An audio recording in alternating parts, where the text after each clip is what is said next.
Ray, I hope you're enjoying the Game of Thrones music, dude. I feel like it's just the move. I was just going to say, this is absolutely epic. I feel like I'm walking up like a gilded staircase to sit on the throne of RWA and then talk about RWA versus DePINs. But, Let's go. I mean, they're more friends than enemies, so, I mean, it's fitting. I love it. Good choice. Good choice. We'll keep it running for another minute or so while people hop in.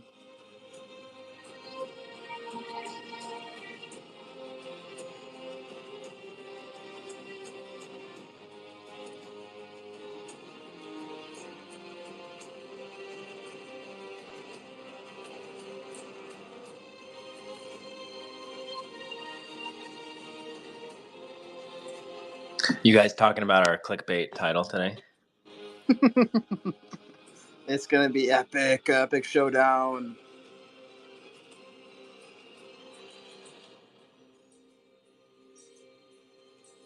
And by the way, whenever you guys are ready, just let me know and I'll turn the music off. Yeah, we'll let it breathe for a little bit. I got a bunch of folks that I'll be bringing up onto the stage. I'm excited about today's group.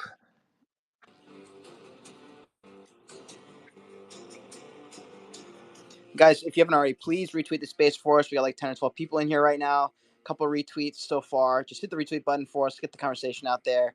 This is one that must be had.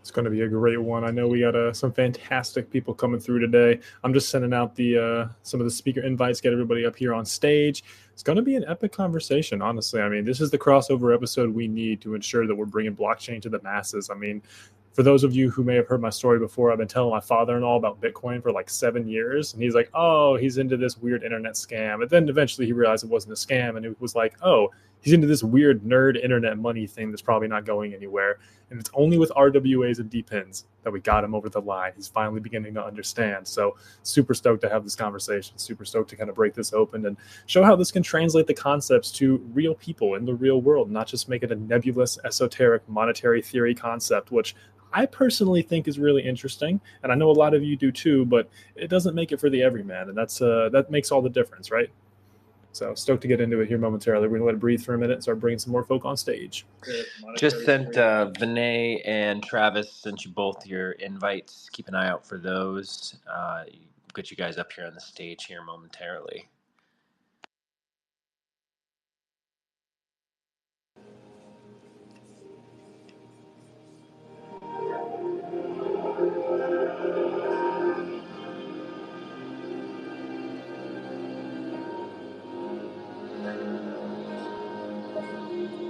You know, Ray, I didn't even mean to. But this is kind of low-key like a war song. This is Game of Thrones. I didn't really Game of Thrones. I didn't really think about that until I was kind of looking at the thumbnail. I'm like, wow. I didn't really mean for it to happen. It just felt like the move. It's kind of funny though. You know, it worked out perfectly. I imagine Scott on like a giant horse, and I'm riding one too. DePINs and RWAs running at each other, jousting, but ultimately when they crash together, magic happens instead of like blood and gore and that kind of thing. So we're here for it. We're definitely here for it, man.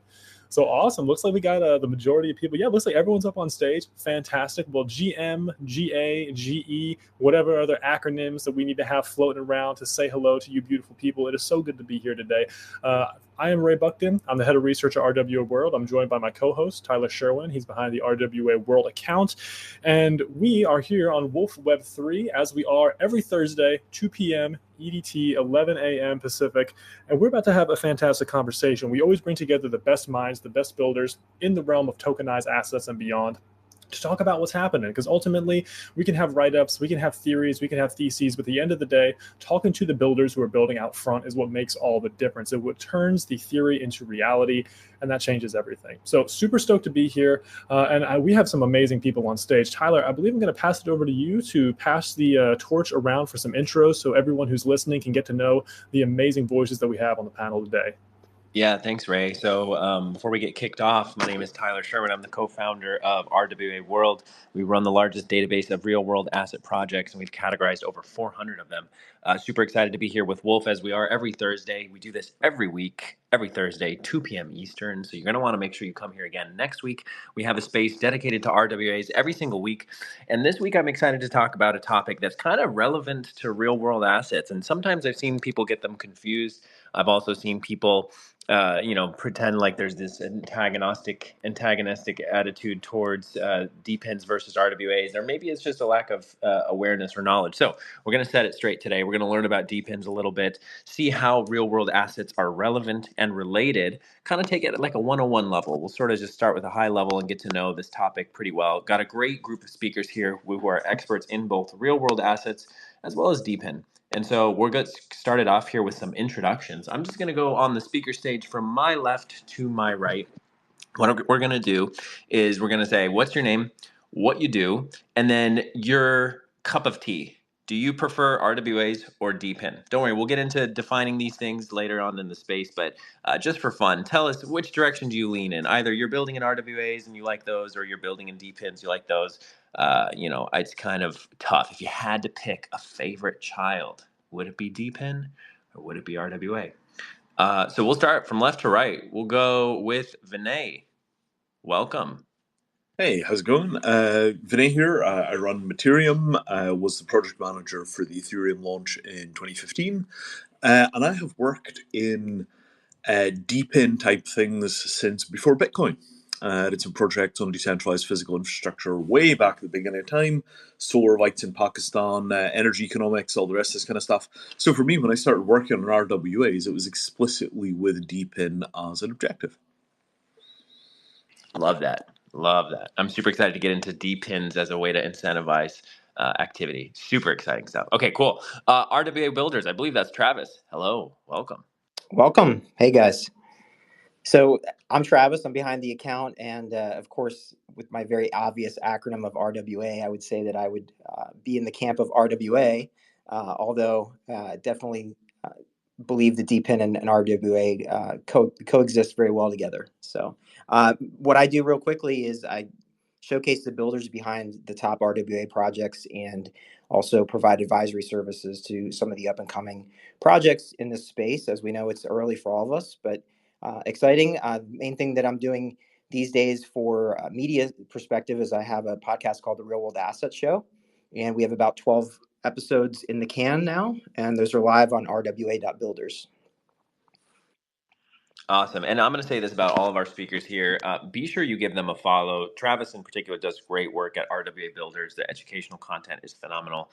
Obviously, building in a very similar area to RWA World, and we see so much synergy between what he's building and what we're doing. So really grateful to have your expertise here, Travis. Always enjoy our conversation. So if you're listening to this, if you can hear my voice and you haven't already followed everybody up here on the stage, go ahead and do that. Also, put some comments in the space. Let us know. What do you want us to cover? Do you have any questions about DePINs or RWAs?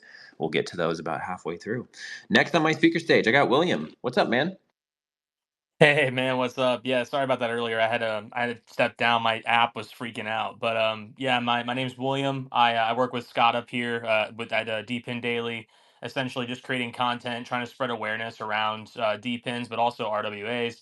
Honestly, in terms of the camps, I honestly can't decide. I really love what both represent. I believe I'm going to talk about this later, obviously, but I believe in the synergies that they create. I believe they coexist very well together. So that I'm just going to say that.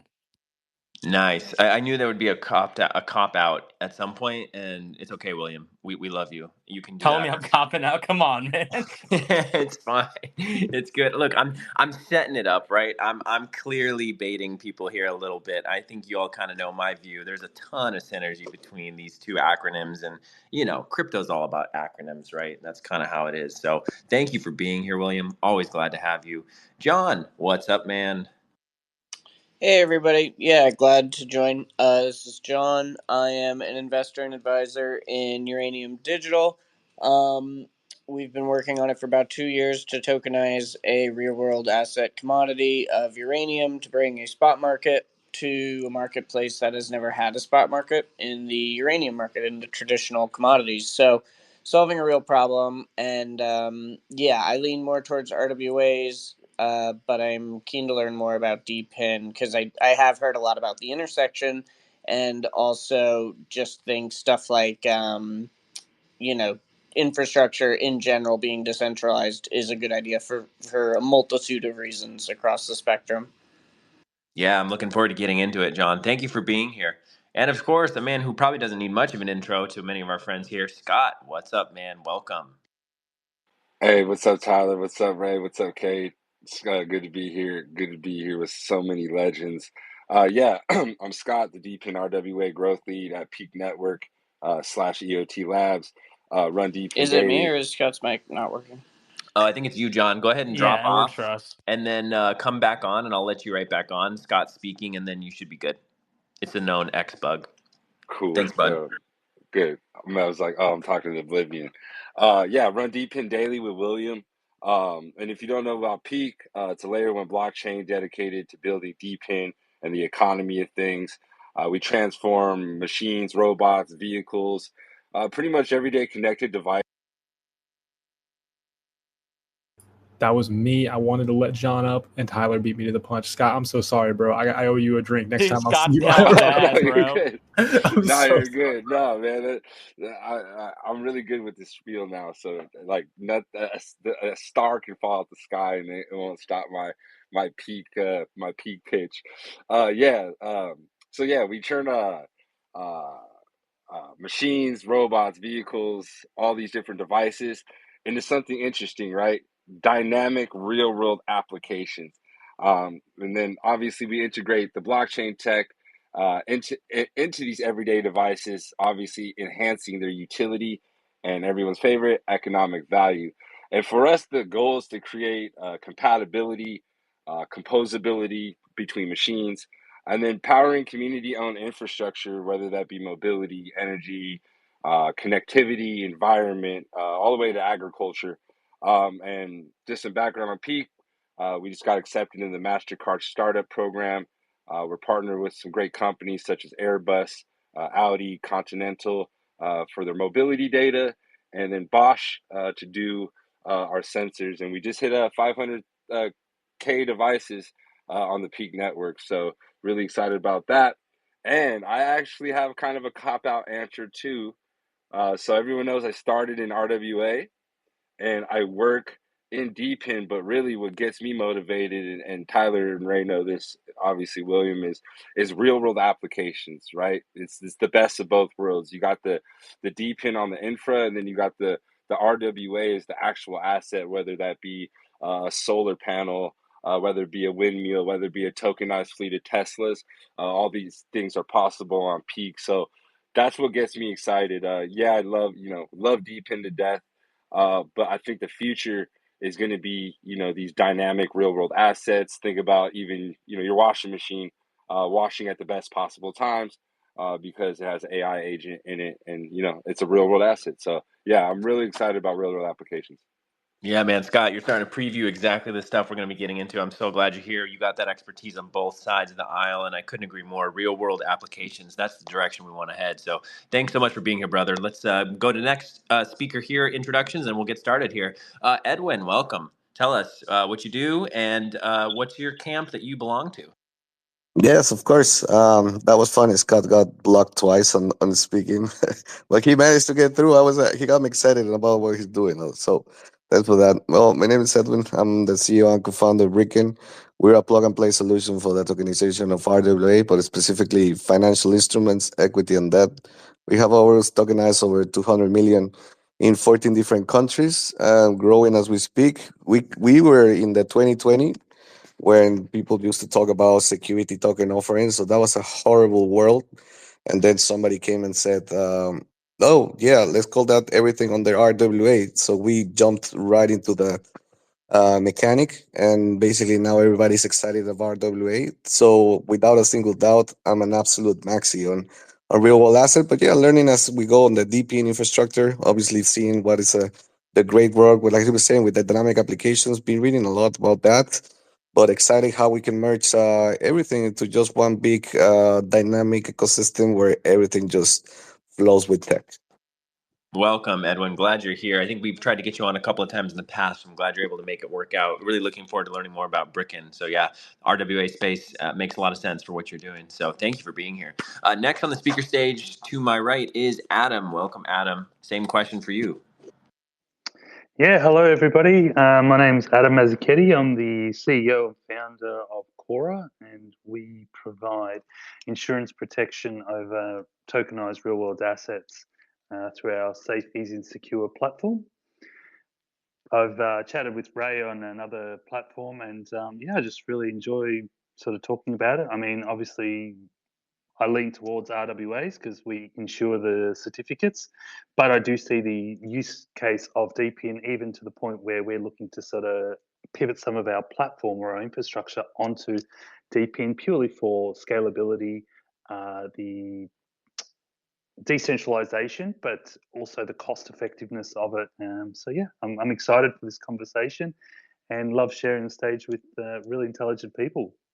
Well, Or as we're they say, excited that you're here, Adam. Thank you for being here. Always good to hear about insurance in the tokenization space. And I think that it's a key development that's needed to take us to the next level. Action CEO, I saw your request come through. Go ahead and send it over again if you'd like to hop on the stage here. We got a room for maybe one more, so happy to bring you in here. So why don't we get started? I'll tee it off with sort of our first question. I think let's just lay the groundwork for this discussion.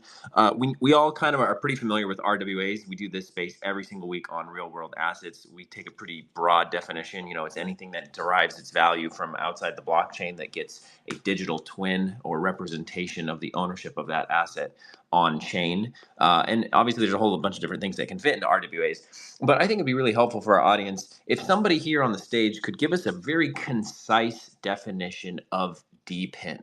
What is it? Why does it exist? And let's start there. Let's just like a very simple overview. If anyone wants to take a crack at this. I mean, Well, I guess I I was gonna can. I say, mean, William, go you ahead, want to Scott. go? No, Scott, you go William, I was ahead, bro. gonna You go. say, How about I how about always the get team asked that this makes question. DePIN daily? I think that's a perfect idea. Either Scott Yeah, or well, William. I was gonna probably yeah, toss it to I'm you. gonna let William do it because, yeah, I think people are sick of my Lego story. So yeah, I'll just bounce off of what William said.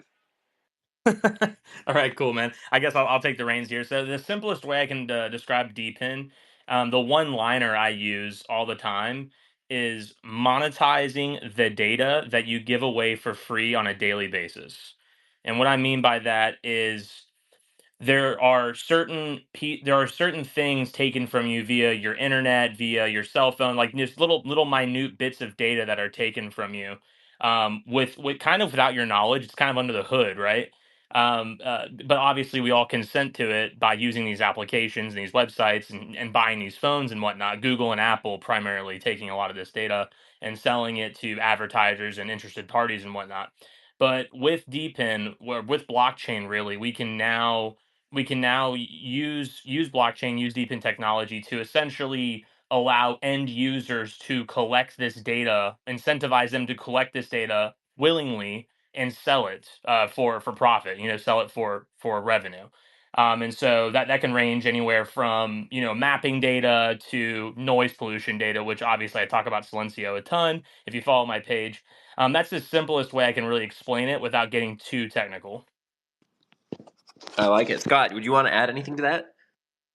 Yeah, yeah, William killed it. Loved what he said, and yeah, the only thing, yeah, basically doing everything that William said also, on the business side, it makes the infrastructure better, right? And I always like, me and William always like to bring up like 5G antennas, right? So, Verizon has one, every half mile, every mile, which is good, right? It's decent service. Is it worth $100 a month for what you get? No.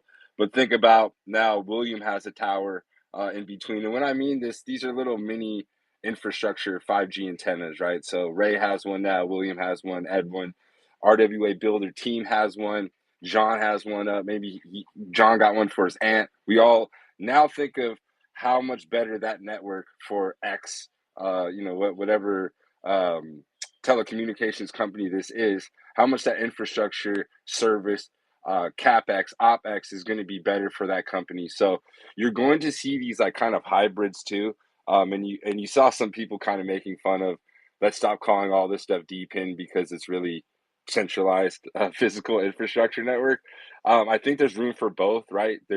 It's great for, if you're T-Mobile or Verizon and there's no way, to get those in between towers, cool, you can partner with that.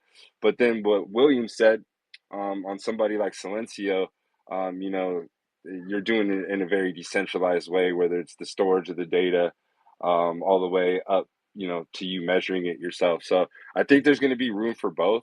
So whatever, just like RWAs, right? Like me and Ray were talking about, how some chains you have to be KYC'd on day one, right? There's going to be a bunch of, different kinds of ways to go at it. So I think not everything is a DPIN, and then obviously not to confuse anyone, there's also resource infrastructure networks. So think of that without the physical. So CPU, GPU. So yeah, don't want anyone to get confused because Web3 loves acronyms. Yeah, I'll also add to like just like Scott was saying, it's you're collecting like way more data than you normally could on your own in these centralized ways, but you're also lowering your overhead a ton. Like you're lowering your overhead significantly with all this data collection. So like it's kind of like the best of both worlds. 100%, and we need more things like that. I mean, one of the things that I found really interesting is kind of the decentralization maxis. I've been saying since like 2017 that decentralization is a broad spectrum. It ranges anywhere from full true decentralization to basically fully centralized systems and everything in between. And you can't have fully decentralized everything, because the very idea of market structure, hey, I'm going to go and like buy some chicken at the store. Well, there's a chicken manufacturer who has done that. I don't want every single person raising chicken, raising cows, growing their own food, because then nothing ever gets done. Specialization is ultimately what allows markets to flourish and why we have the civilization we have today. So taking the reality of the situation, the structures we have, and then adding decentralized infrastructure on top of that, keeping what works and then interweaving and filling in the gaps with the decentralization, just like you're talking about, Scott, with like the cell phone tower example. It's a perfect example for exactly that.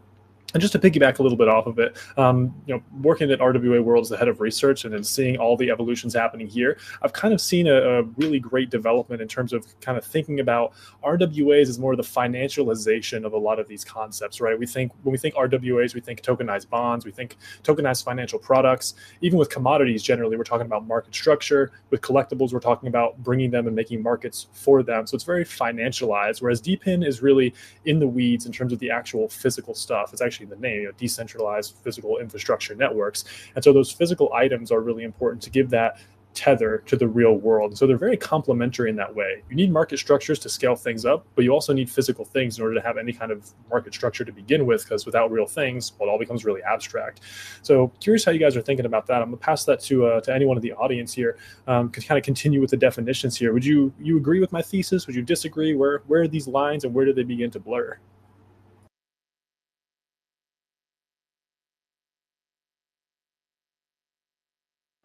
I do got to say, I am glad that we finally got the definition of DPIN. I think, Ray, you were the first one to say it. So here at 23-minute mark, decentralized physical infrastructure network, right? So one thing that I've noticed is that DPINs that seem to be getting a lot of attention and seem to have a really good reason for existence are the ones that are looking to combat some of these largest incumbents in fascinating industries. I've noticed telecom, transportation, utilities, like Silencio, William brought up. I've done Silencio a few times. For anybody who doesn't know what Silencio is, you essentially are mapping out noise pollution by taking your phone and going on walks, and it records the decibel levels where you are. And if you've ever been on Zillow or you've ever been on Redfin, you can actually look at a map of noise pollution and find out, if your house is next to a freeway, it kind of lowers the value theoretically.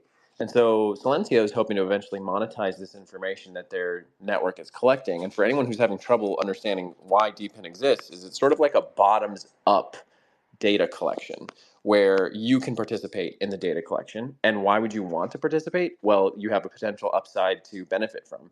This is the thesis underlying Hive Mapper, Demo, and all these other transportation related DPINs, which is super interesting to think through. So, William, I saw your hand go up. You wanna chime in on that?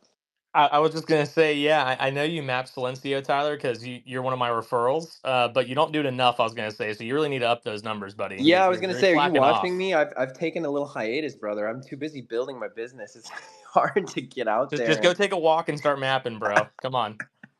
yeah, you're one of my referrals. That's right. But yeah, William, like, do you agree with this? Like, in my view, I feel like DePIN exists to disrupt some of the largest incumbents that literally couldn't be disrupted otherwise. For instance, telecom giants, right? Like, they have massive, like, geographical costs. They have massive regulatory burdens that they have to overcome.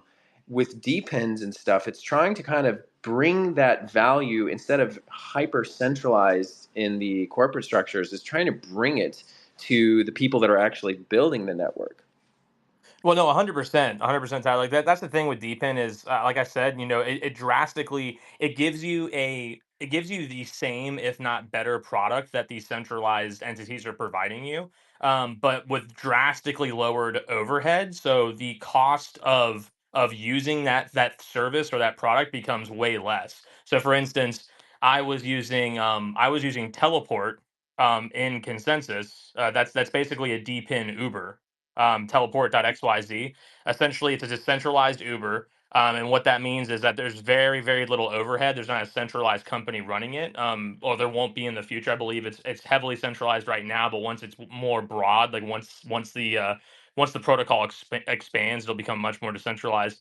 But currently, I believe they're only taking 15% of the fare of the ride fare, and it's because that's all they really need to run everything that they're running behind the scenes. So, all obviously background checks and security checks and whatnot, as well as certain payment for certain other services. But 85% of the fare revenue goes to the drivers, goes to the people actually supporting the network and actually providing the service. You can't do that with things like Uber or Lyft because there's a giant corporation that needs these funds to run. They need to collect 80% of the ride fare to run, to operate, to barely break even. Meanwhile, you have Teleport over here using the same exact kind of technology that Uber is using at a fraction of the cost, so you can now pass on most of that revenue to the people actually bringing in the revenue to you. So I love like instances like that, as well as with Helium. Helium Mobile is a great telecom service that I've been using.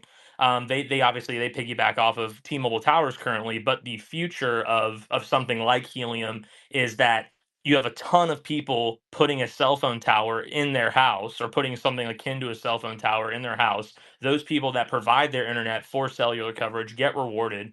And at the same time, the people using that coverage have much more of it and are paying way less for it. Let's get this over to John. I saw you had your hand go up, and then I kind of want to talk about real estate specifically in a little bit here, because I think there's some relevance, and I want to hear from Edwin. So, John, I'm going to pass it to you.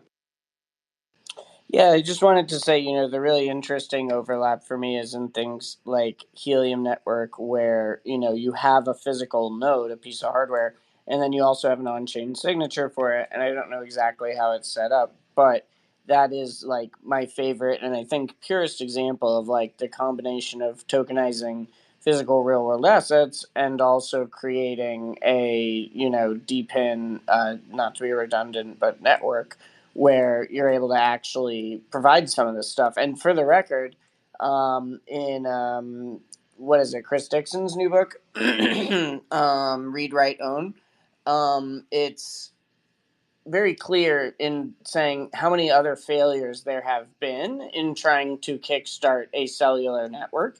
And apparently, the biggest problem has always been like the cold start problem of financialization and incentivization, obviously both of which crypto solves. So it's very, very exciting. And yeah, that's my favorite example because I feel like people can understand like routers or whatever, and people can understand the basics of Bitcoin, and they can understand that like cellular towers. So I think it's good enough that enough newish people can get it and really understand the value there.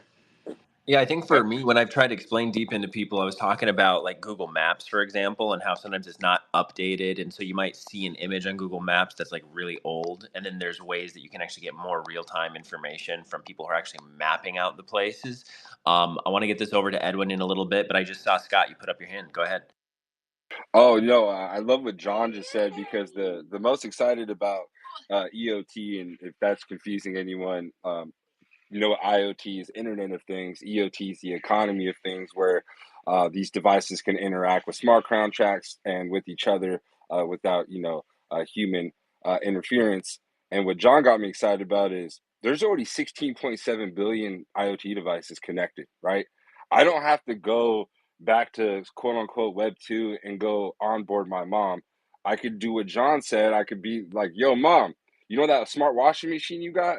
You want to save a couple bucks on that thing, and explain it to her with the token, but as money, right? I don't say, yo, you're gonna farm this token. I'm like, mom, you're gonna make some money, obviously, on the virtual power of your washer, but you're also going to save money because it's only going to wash your clothes at the best possible time.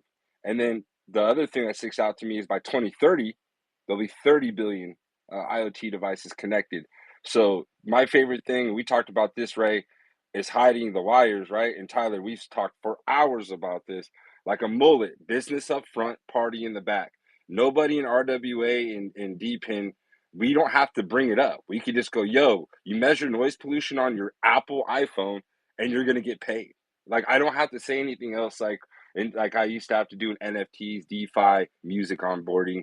Like, oh, get this wallet, swap this, and then go send it to your Coinbase, and then you can finally send it to your Bank of America.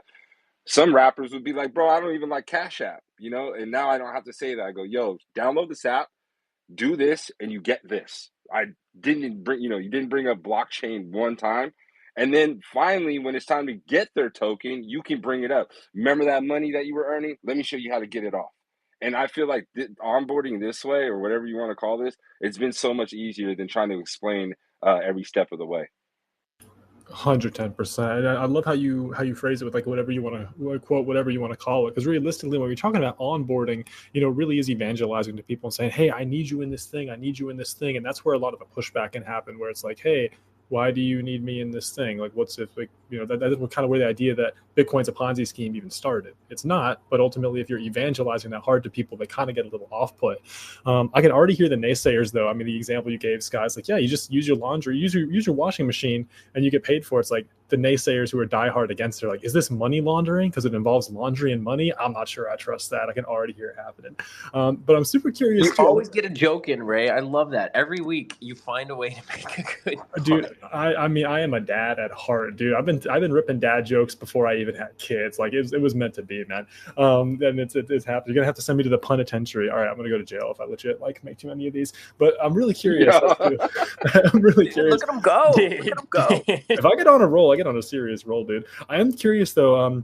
We have Edwin here with us, and he is building Bricken, which is a fantastic tokenized real estate platform. And with the dialogue happening here, I'm sure a lot of folk in the audience that are listening, they're hearing the intersections happening. Edwin, how are you feeling about the real estate industry being obviously brick and mortar by definition? Where does it fall between DePIN and RWA? How do you see this whole thing? Yeah, so I mean, real world assets. So I get the challenge that I have to bridge the DePIN to the RWA. So that's kind of like the middle of the podcast, and I have the hardest question. Fine, let's go for it.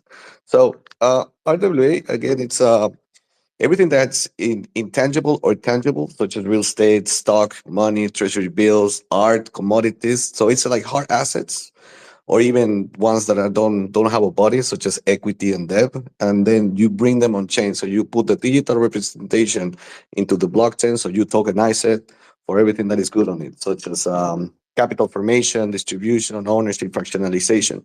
So with the DePIN, it's not an antithesis. It's not one and another. From what I'm hearing here, DePIN is mostly about the data, right? How can you start monetizing data, or that kind of like ownership and whatever. But with tokenization of RWA, it's more about always like the financial markets, the capital markets.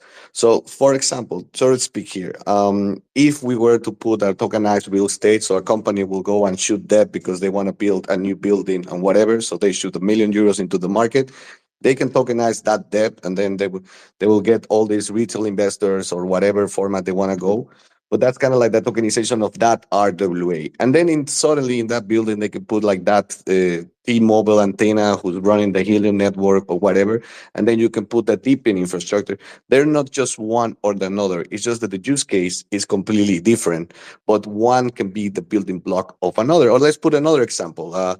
Suddenly this company, like the Uber, decides to, I got equity, but I want to go into the tokenized format because the back office is super simple. The capital gets simplified. They reduce some costs, so I like it.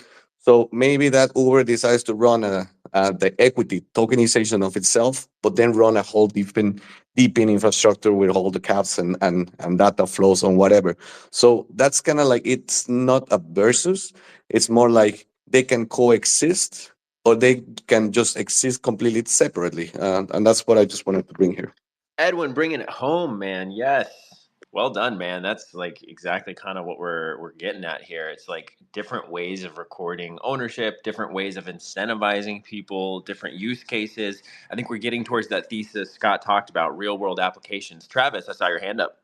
Yeah, I totally agree. Lots of great points. Edwin definitely brought it home with that too. I think one of the ways I think about it, and I completely agree, DePIN is a lot of data. So I kind of look at that as almost like the incentive structure, and RWAs is almost more like an investment structure. So of course those are a little bit nuanced, but I always like to think in alliterations a lot of times. So I think that's how I think about them working together, as Edwin mentioned as well, and Scott and you, Ray. I think the interesting thing, like, I spoke to a fund manager that works with solar panels, and he actually was not aware of DePIN, but it was interesting because we were kind of talking about his fund and how it would be able to be tokenized at some point based on what he's doing. And I started talking about DePIN, and again, it's just, it's education, right? So it's something where the solar panels, of course, that's where the data, that's where the incentives lie. And then the tokenization side, the RWA side, would be related to the financial structure of the fund and then those tokenizations. So. Oh man, we got into solar. This is perfect. So, fun fact here. I love that you brought up that alliterative structure, Travis. DePIN as incentive structure and RWA as an investment structure. On the solar thing, my first and largest, the largest solar panel sale I ever did when I was back in Southern California selling solar panels was to a guy in La Jolla, California, who was mining Bitcoin at his house. And the reason I got the deal was because I actually knew what Bitcoin was, and none of the other sales reps knew what it was that had talked to him about solar. So I'm super excited we brought up solar. I know Scott has some stuff he wants to say on this, and I also know that Vinay does too. So Scott, I'm going to pass it to you, and then after that, I want to pass the mic to Vinay. Oh no, Edwin got me fired up. Me and Ray were cooking on this on another show about parallel markets, and this is why RWA and DePIN are literally related, sisters, brothers. We whatever pronoun you want to add in there. Think about what Edwin said. So I always like to. I think me and Ray used the farmer example. So someone like a user at FarmSense. But say they now have a weather antenna that's a weather DePIN, a weather infrastructure. Now think about this farmer is going to get a better rate in his insurance because he's providing up-to-date weather data straight from his farm. And boom, now you have an RWA situation in there. And think about this for every single sector. It's infinite. It's the craziest thing. I've been building in Web3 for almost a half a decade. I've never had this infinite, just you can sit here and think all day, Ray could freestyle 10 different, markets that these things can go off each other. And it gets you excited every day. Like Edwin was just cooking, freestyling as well. And then think about when you do this behind closed doors and like a breakout room, the ideas that you can come up with. And yeah, that's why I just feel like RWA and DePIN are literally family members. And for me, that's what made me pivot to real world applications because it's the best of both these worlds. And want to shout out like people like Panomo, that are taking DePIN infrastructures, but also tokenizing the actual windmill itself. Like me and Ray were joking on the last show. Like I never thought, I think windmills, those big ones you see on the freeway, I think they like run from 2 to 4 million plus labor costs and and then to run it every year. shit, now we can crowdsource it. You know what I mean? Now me, William, Tyler, Edwin, the whole team at RWA Builders, now we own, the solar turbine. So it's pretty cool. Like, just think about AI and robotics as well, and everyone's scared about, AI is gonna take our jobs, but that's cool. But not if you own the robotics, not if you own the systems. And I think that the next 5 years we're gonna see so many of these kind of real world applications, like whether that's machinery for manufacturing or a loading dock machine.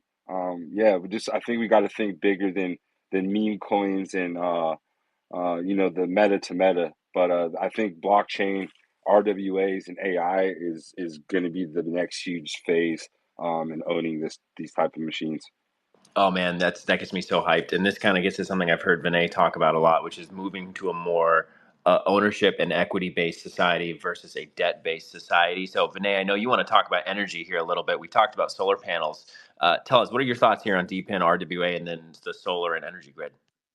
Sure. So, infrastructure decentralization didn't start with crypto.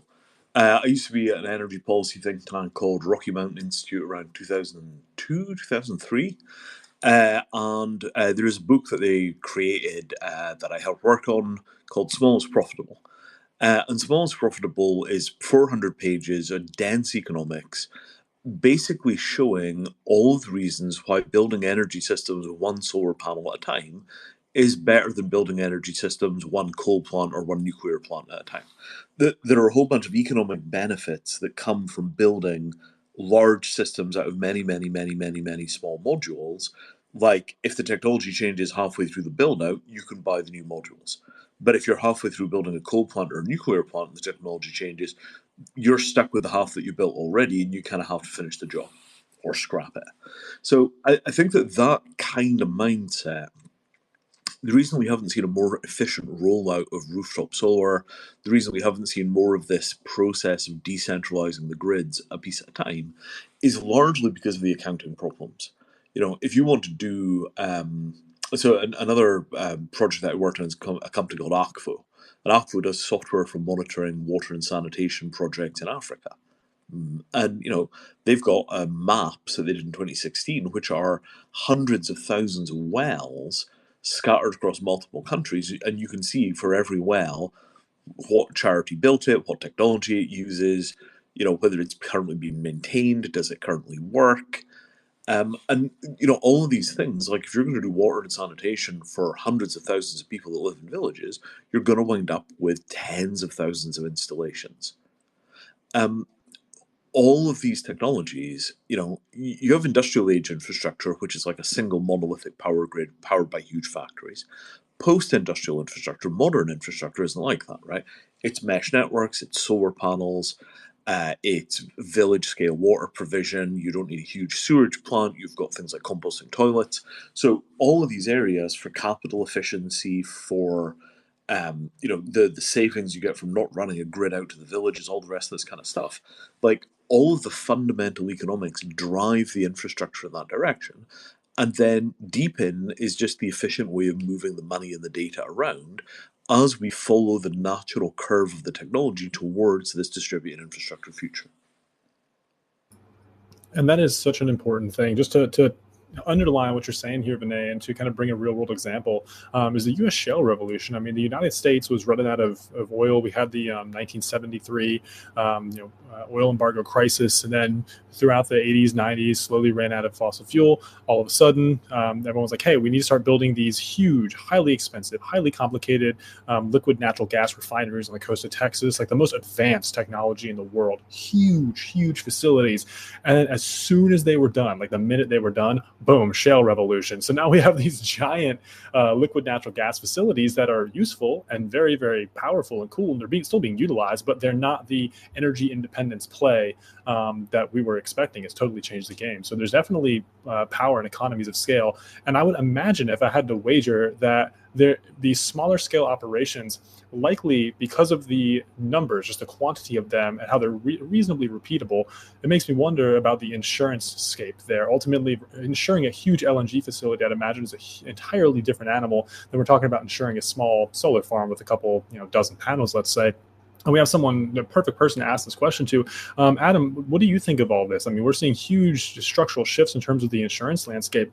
Let's talk about what you guys are doing over at your initiative, over at Cora, and how you guys potentially help with this structural shift for insurance. Yeah, hi there. Thanks for that, Ray. Very interesting. It's a very interesting landscape, and it is evolving. I was just talking about this earlier on with somebody else, and not so much infrastructuring sort of discussion, but it was also around assets as well, physical assets in regards to gold, gold storage and leveraging against that. With this situation here, so the infrastructure there, it's quite significant. The power is quite important.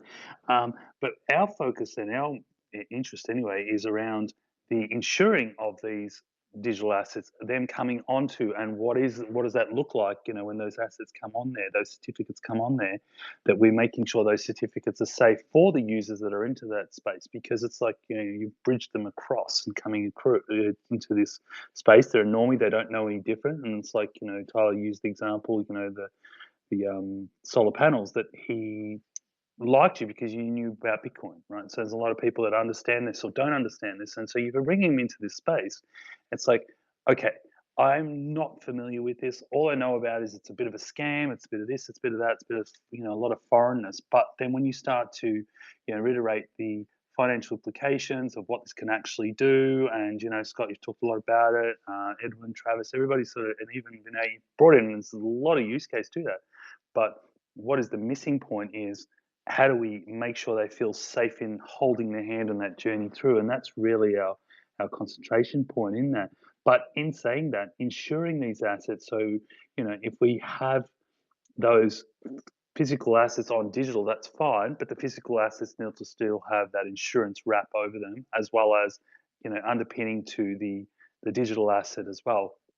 So it is a growing space, and this is something that we're discussing with our underwriters at length. So our focus is on the digital assets, but also making sure that those physical backed assets are secured as well. Because if they disappear, then that makes the digital asset redundant. So it's quite intricate, and it's quite tricky to make sure everything's sustainable and working together symbiotically. So it is quite challenging, bigger task than just ourselves. And this is something that I could honestly say that even our underwriters are still, challenging with. Our actuary that's on our board, he still sort of wraps his head around, or like, how does this all sort of fit and work, and how do we make this, mechanically sound and also, suitable for everybody. Thank you, Adam. That was really insightful, and I feel like you're solving a problem that is vital to tokenization. I agree with you that a tokenized asset is really redundant if it's not really adding something to the asset itself. And also, you're solving something that's vitally important. I talk about this with Vinay pretty much every single week. We talk about this idea of recourse and protections for investors, and insurance is a vital piece of that. You need some type of guarantee or person who is on the hook. And I would argue that oftentimes can be a third party that's not necessarily the issuer. It could be instead a protocol that you're interacting with. It can be a legal structure. There has to be some protection mechanisms that are in place. Otherwise, tokenization is just kind of reinventing TradFi on different rails. And yes, there's some stuff you can do there. But like this is where we get into the meat of the matter, where I really love getting into on these spaces. By the way, I don't know if you guys noticed, I've been pinning stuff on the Jumbotron. If you have a good quote, I try to quote you and put you up there, and so take a look at that. We have a question for Edwin, which we're going to get to in a second, but I just saw Travis's hand go up. Travis, I'm going to pass it to you, and then Edwin, I put up a question on the Jumbotron for you, and I saw your hand go up as well. So we'll go to Travis first, and then we're going to go to Edwin after that. Yeah, this was just real quick. I just was going to tie into what Adam said. I think, he makes the obvious point is always the best point sometimes is, there's still a trust issue with any of these things, whether it's RWA or DePIN. So I think there's obviously smart contracts, dual lock contracts, or third parties, as you mentioned, Tyler, you certainly can solve this problem. And, the irony, of course, it is safer. We all know that on this space. But a lot of this is just education and helping people to understand that it is, in fact, safer. That was it. Mm. Oh, I love that. Think it's up to us, right? The educators, the people building these platforms. I know with RWA World, like our whole vision behind the business was, can we bring transparency to these real world assets? Can we actually help people understand who these companies are and provide an extra level of information about them? I think that's where we hope to get to with our database. So yeah, could not agree more. So Edwin, I'm going to pass this to you. There is a question up on the Jumbotron, which I think you can probably relate to insurance and DePINs, but feel free to take it in whatever direction you want. Yeah, thanks for that. So, just adding on the previous conversation about insurance, which I found super interesting, there's a not a limitation, but something that needs to be solved, which is what happens with the real world assets. So the hard assets, it's false or has an uptick, and how you can transfer that information automatically to the digital asset. So you don't want to have a divergence where it says the digital asset has a valuation and your real world asset has another one. So that's kind of like a hard method for the hard assets, so the ones that are not the ethereal ones. And basically, for me, the best tokenization is obviously with financial instruments, just because they themselves can already exist in a digital form. Now you have digital shares, but you have it signed on a DocuSign or in some kind of agreement. So it kind of like already, the fact that they don't have a shape or form allows them to be tokenized so much simpler, versus when you go and tokenize the hard asset, you always have to make sure that the real world asset value is correctly embedded on chain. But that problem has been there for like years. Even with real estate, we always rely on the trust of what is the meter square of X street in Barcelona where I live. It is just the trust. We don't have a real world a full-time 24/7 analytic saying, okay, it's now this. I mean, it's just a market that is very not public. It's still measured privately by the certifiers, auditors, or whatever. But the information itself, it's still not embedded into full-time analytics 24/7 that actually tells you that the meter square correctly at that point in time and that set time is this. But when you actually were able to embed this on chain, then the whole information flows throughout the world, and now everybody can pinpoint what is this valuation. So you can actually start opening and making more public markets, just because the information just becomes accessible by everybody. And now with all these kind of like financial big markets, the information is very asymmetric. Only the big players have information because they have access to it via paying to these high-end softwares and whatnot. But somebody like even me, a retail who wants to buy a house, it's limited to the information. So we have to rely on the trust, which is not a full truth. I don't know if I was a little bit weird on this conversation, but I thought this is like one of the most interesting things as to why everything on chain just makes sense. And it's basically, that's kind of like what we learn on blockchain. All information, it's true. We could take it more like the trust. It's already in a transaction on the blockchain, and we can go to that ether scan, and everybody can find the same information at the same point in time from anywhere in the world. So I think these kind of markets are going to be radically changed. But just to answer quickly the question that was thrown, let's not reinvent the wheel as to what is the new structure for real estate. It's not that we're changing absolutely anything. If you want to tokenize real estate, you still need to have that market for your investors. You still have to have that APY that they're going to be interested in obtaining. So it's not a change in the structure. It's just that you're making that kind of like asset more honest or more accessible, because now you can have worldwide investors making transactions as simple as 10 euros. And if they use an L2, it can be cent less. So that means like there's no fees. So there's a lot of characteristics that are good, but it's not about reinventing the wheel. It's just putting that bill on like 14-inch platinum like steroids, and that's it. Kind of like it's just an evolution of what we're doing, just to be more optimized and efficient into how we see the transactions occurring. Well said, Edwin. I really appreciate what you had to say there about building a better, more transparent, information-rich ecosystem. And thank you for answering the question from the audience. Adam, I saw your hand go up there briefly. Feel free to chime in. Yeah, just a really good point there, Edwin. And I think this is where a lot of attention's been put on about Chainlink, because it is important to make sure that the real world asset is actually validated onto chain, like, so we're not having discrepancies in that.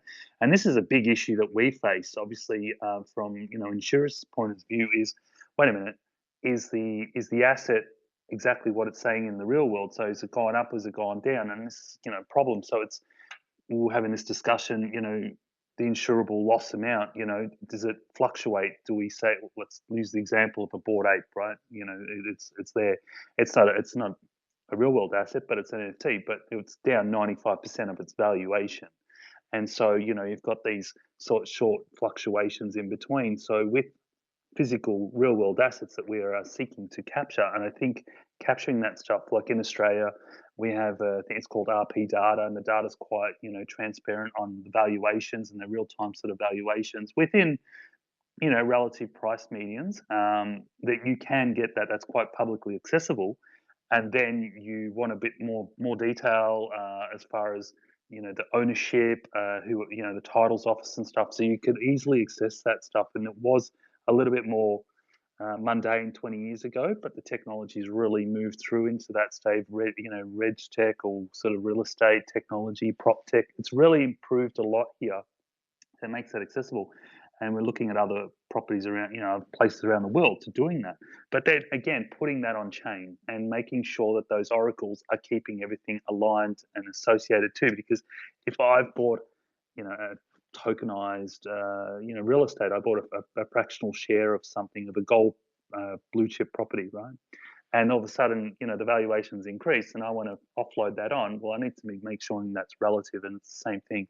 And this is going back to the insurance and the trust of that, because in the other event, it's like, and this is bound to happen. This is the reality of the space that we're heading into, where people are going to try and say, "Oh, I've tokenized the Eiffel Tower," but in reality, that they can't. But someone tried to sell that back in I think the 1900s or the 1800s, something, and they actually successfully did for selling it for scrap metal. But it was obviously a scam and it was a hustle. And so I see that becoming a bigger problem. That's one of the sort of future spaces that we're looking to, protect against. And that's just, we could have all the great ideas and all the great, solutions. And I see the technology is amazing. But if we don't make that space gentle and onboarding them and make them feel safe and secure, we're just going to be as good as our ideas that we're talking about, and we're not going to have the mass adoption that we need to grow and scale. 100%, and that's such a crucial thing. The transparency of this entire thing. Ultimately, it's the old adage: if someone has a bridge to sell you, or if someone has a tokenized bridge to sell you, you may well be actually buying a bridge. It just may already be dilapidated and underwater somewhere in the backwoods of Kentucky or West Virginia, and that's not the kind of bridge you want to buy. So realistically, that level of transparency is absolutely crucial. And you know what, I was talking with John a while ago, a number of months ago, and we were talking about, he was just blowing my mind about how the uranium markets currently function in terms of their transparency, how the ETFs are updated, et cetera.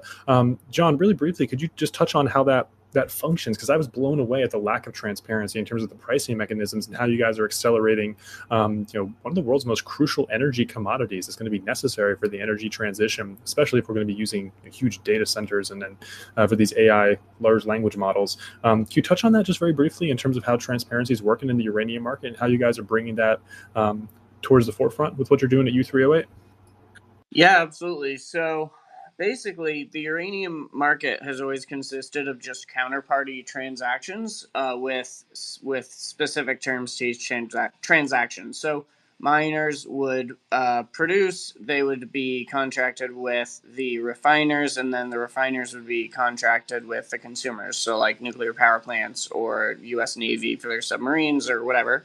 And basically, there was never any sort of secondary market because there was never any need for it. And as a result, the price of uranium is set once a day, weekdays only, at 2 p.m. Eastern, as after a guy calls 10 other guys and basically asks their buy and sell price.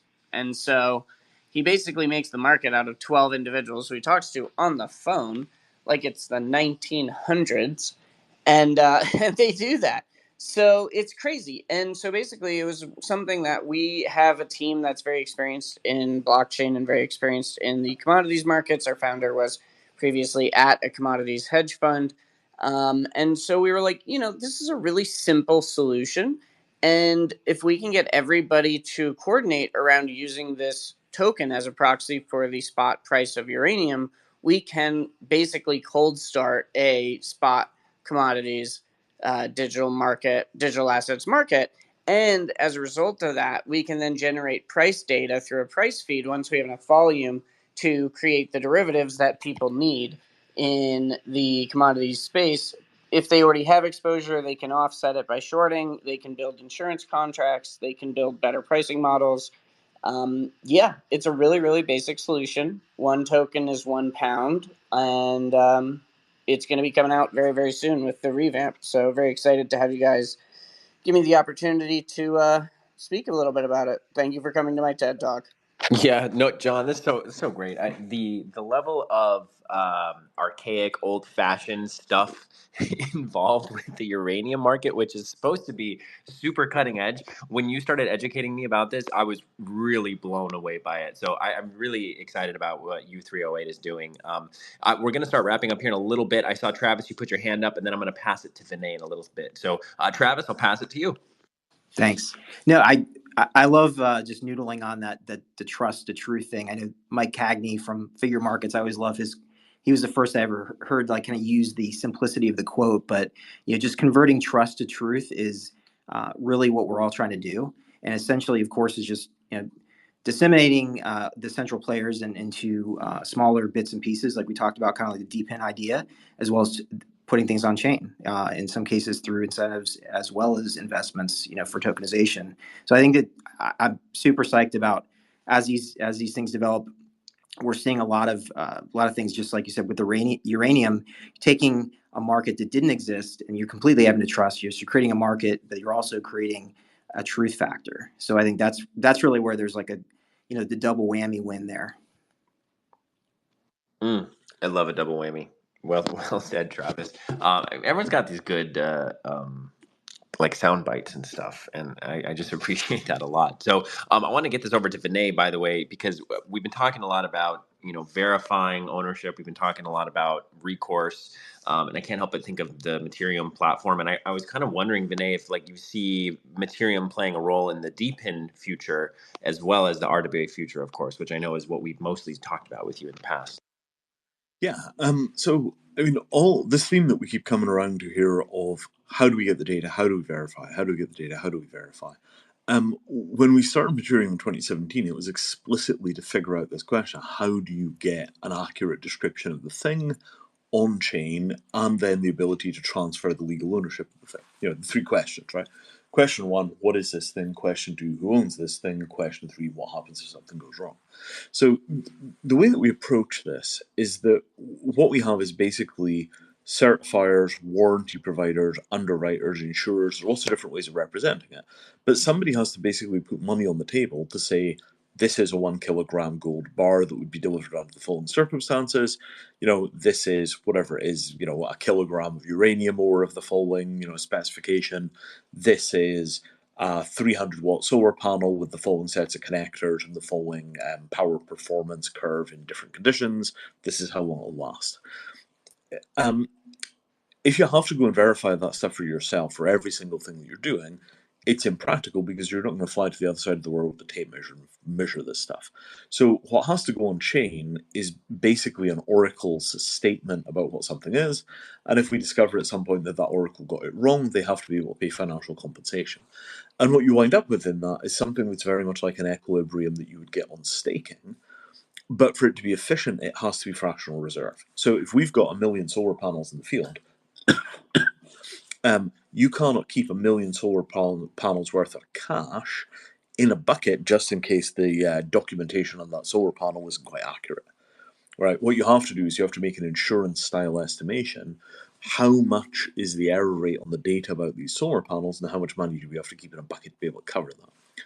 So my estimation is that, for this field to really go forward all the way, we have to think of basically insurance as being integral to the way that both RWAs and DePIN work.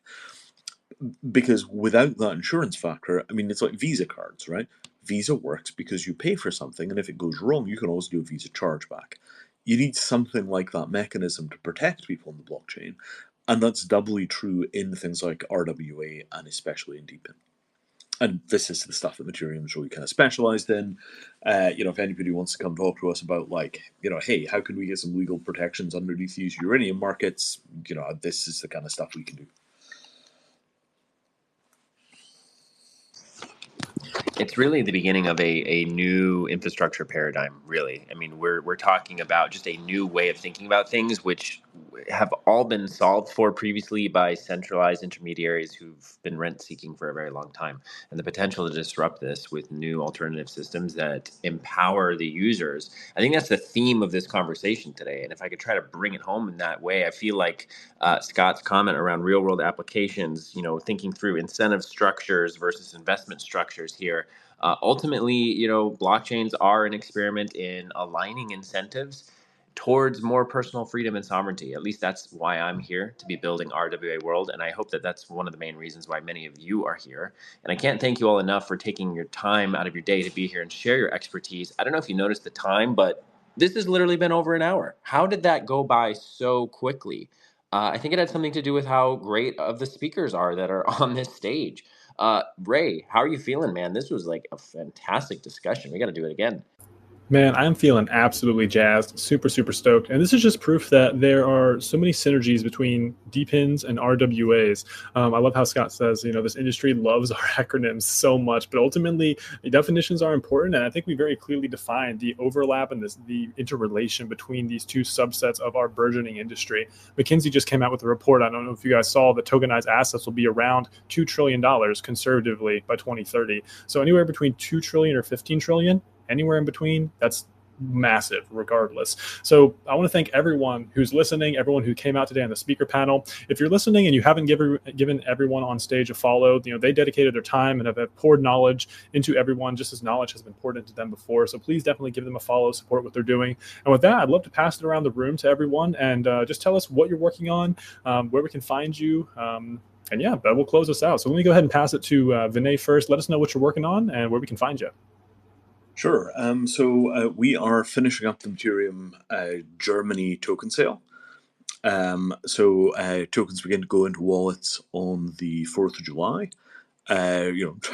Still available, terms and conditions apply, all that standard legal disclaimer stuff.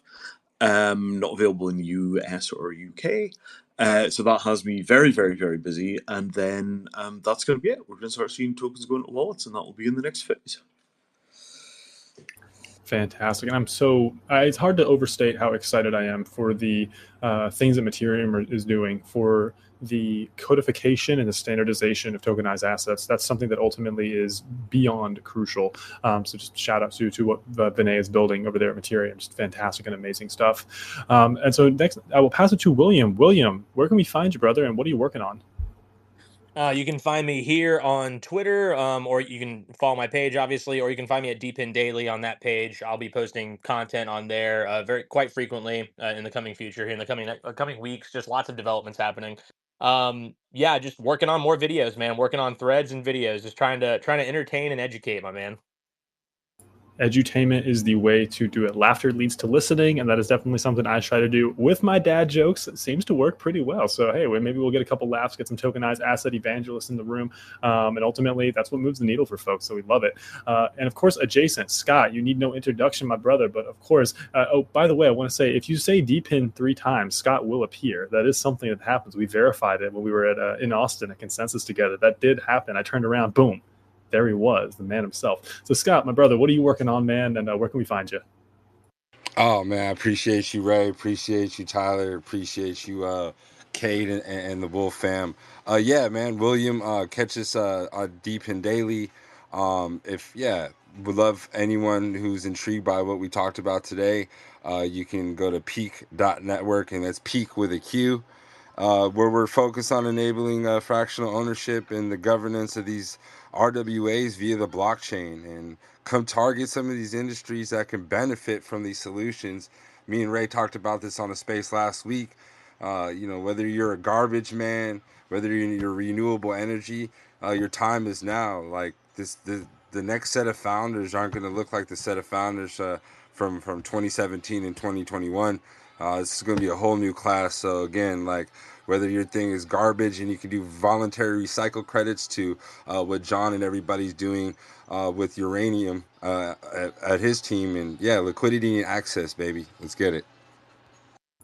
110%. And if that doesn't pique your interest, I don't know what does. That's what we're doing, moving the needle for tokenized assets and bringing these things on chain to make them more efficient and equitable for everybody. Somebody stop this man. I am unstoppable. He's going too We far. need to get like a drum sound for him. We need to get a. I have already been Gotta get a tokenized. I am now on chain. It is too late for me. I love it. I love it. Awesome. Let me pass it to Adam as well. Adam, tell us, where can we find you and what are you working on, my friend?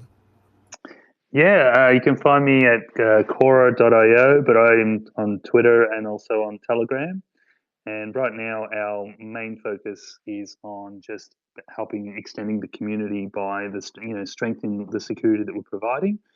We do have our token sale going, our utility token sale going at the moment, but really the focus is on our product of which I didn't really talk about is the rug proof certification. Is just to extend out these projects, that are coming onto the place and sort of weed out, like trying to be that stopgap before we find these cowboys that are going to come through and create this sort of trying to sell the Eiffel Tower situation and providing that stopgap through. So that's really our core focus, and that's just something we're discussing with our underwriters now, how we bring that in as a next offering. So, but thank you very much for having me up on the spaces and sharing the platform with all these amazing people. I'd love to connect with all of you a bit further and talk about opportunities and how we can just pick each other's brain. I think it's really important to break digital bread.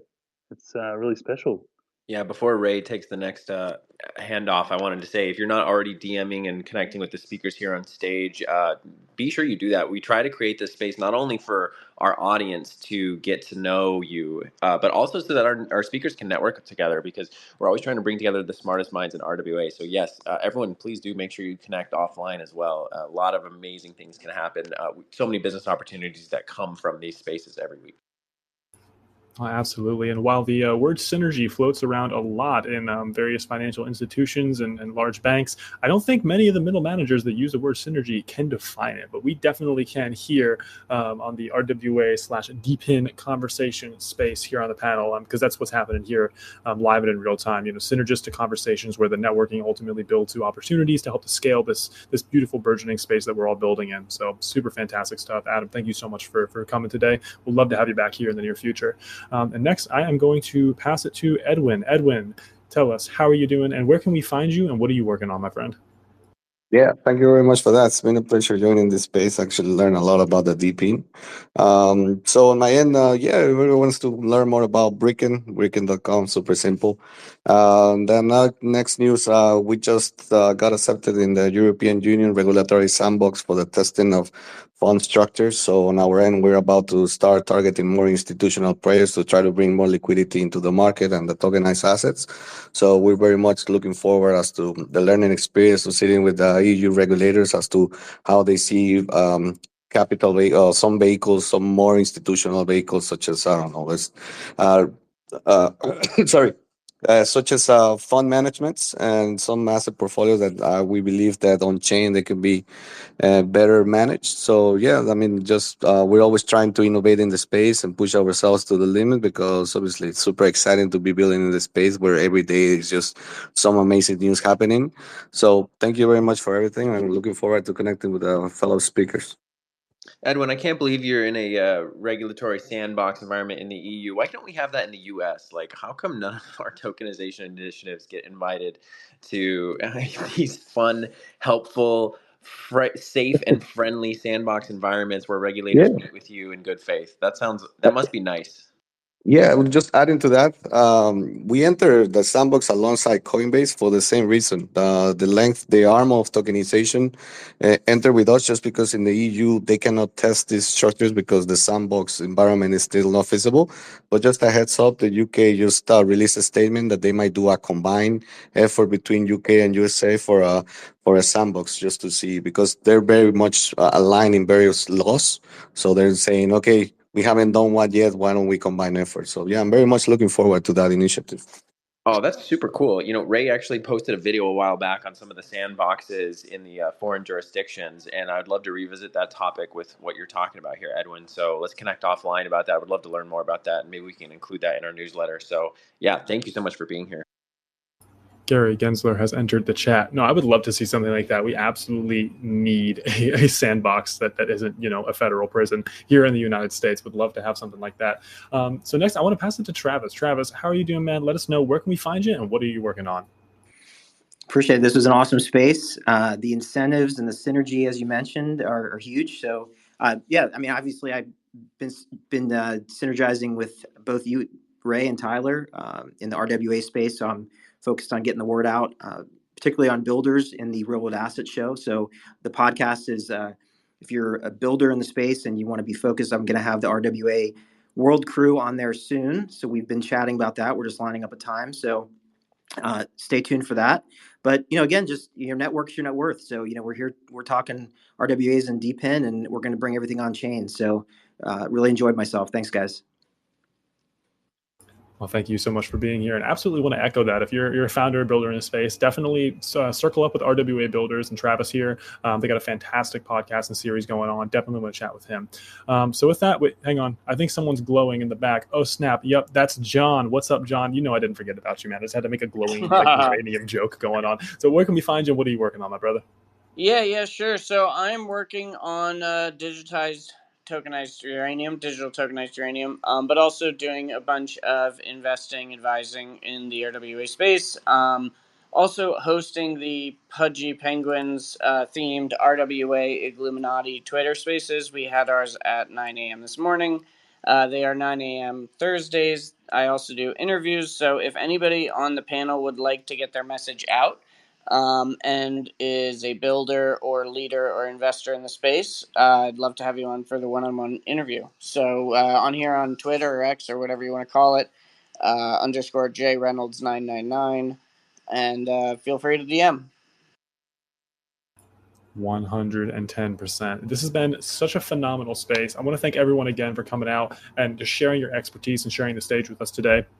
Teamwork makes the dream work, and ultimately, you all are the experts building at the forefront of tokenization and tokenized assets. So I think our conclusion here ultimately is RWAs and DePINs are super aligned, super adjacent, and ultimately they're like two wheels on a motorcycle. They're what make this entire industry go zoom into mass adoption, because otherwise it's just, as I mentioned earlier in the space, monetary theory and big nebulous concepts that are interesting to some, but ultimately don't move the needle for your average person. So definitely give everyone on stage a follow. Again, we do this every Thursday at 2 p.m. EDT, 11 o'clock a.m. Pacific time. I don't know what time that is in Europe because I'm an American, so I'm going to be unabashedly American about this one. But thank you all so much for coming. It has been fantastic, phenomenal, and all of the other synonyms I could think of. Have an amazing, amazing rest of your day and weekend to come, and we will see you all here next week. And everybody, don't forget to subscribe to RWA World's newsletter. Every week we bring you the latest RWA insights, and also follow Wolf Web 3. Thank you to our host, Cade, for hosting us here every single week. Keep it here at Wolf Web 3. We always love working with these guys. Thank you again, everybody. This has been a fantastic space, and we'll see you next week.